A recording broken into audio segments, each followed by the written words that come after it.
सुमारे 30 ते 40 वर्षांपूर्वी पती आणि पत्नी यांच्या नात्यामध्ये गोडवा दिसायचा। त्या काळामधील संस्कृती सुद्धा अतिशय आपुलकी आणि प्रेमाचीच होती।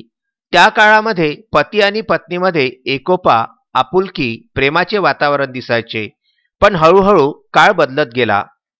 परिवर्तन हा निसर्गाचा नियम आहे आणि ते जे म्हटलं जातं ते खरंच आहे। तसाच बदल हा पुढे पुढे होत गेला। काही वर्षानंतर आधुनिक तंत्रज्ञानाचा काळ आला। त्यामध्ये संगणकांसह मोबाईल फोनचा सुद्धा शोध लागला। मग हळूहळू संस्कृती सुद्धा बदलत गेली। आजच्या काळामध्ये मोबाईल हा मनुष्याचे अविभाज्य अंग बनलेला आहे। एके वेळचे जेवण नसले तरी चालेल, परंतु मोबाईल जवळ नसला की भूक पण गेली म्हणून समजा। मोबाईल म्हणजेच भ्रमणध्वनी हा जेवढा फायद्याचा तेवढाच तोट्याचा सुद्धा।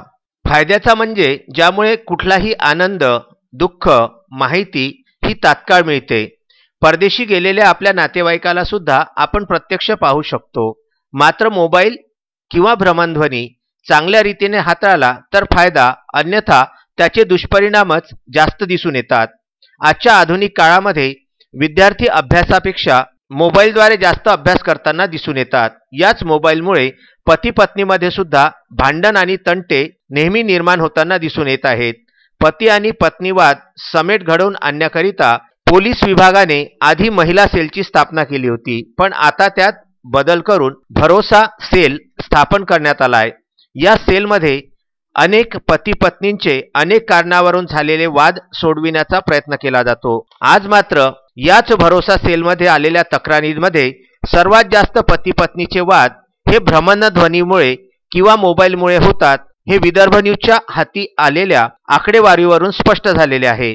एका वर्षामध्ये सुमारे 624 तक्रारी या भ्रमणध्वनीमुळे वाद झाल्याच्या तक्रारी प्राप्त झालेल्या आहेत। पत्नीच्या मोबाईलच्या त्रासामुळे काही पतींनी सुद्धा पोलीस स्टेशनला तक्रारी दिलेल्या आहेत। या तक्रारीमध्ये भरोसा सेलच्या पोलीस कर्मचाऱ्यांनी वाद सोडवून आतापर्यंत सुमारे 162 तक्रारी सोडविलेल्या आहेत।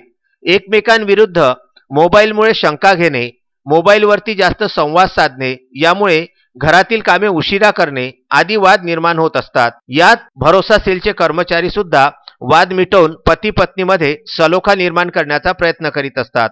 जग हे फार सुंदर आहे, त्यामध्येच कुटुंब संस्कृती सुद्धा एक वटवृक्ष आहे आणि याच कुटुंबातील पती पत्नी हे दोघे संसाराची महत्त्वपूर्ण चाकी असतात।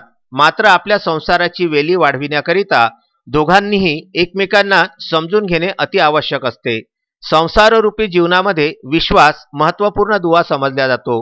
मात्र भ्रमणध्वनीच्या वादामुळे विभक्त होऊ नका, वाद हा आपुलकीने सोडवा आणि टोकाची भूमिका घेऊ नका, तेव्हाच आपला संसार हा शेवटपर्यंत टिकू शकेल, असे भरोसा सेलचे सुद्धा म्हणणे आहे। विदर्भ न्यूज करिता अजय शृंगारे यांचा हा वृत्तांत।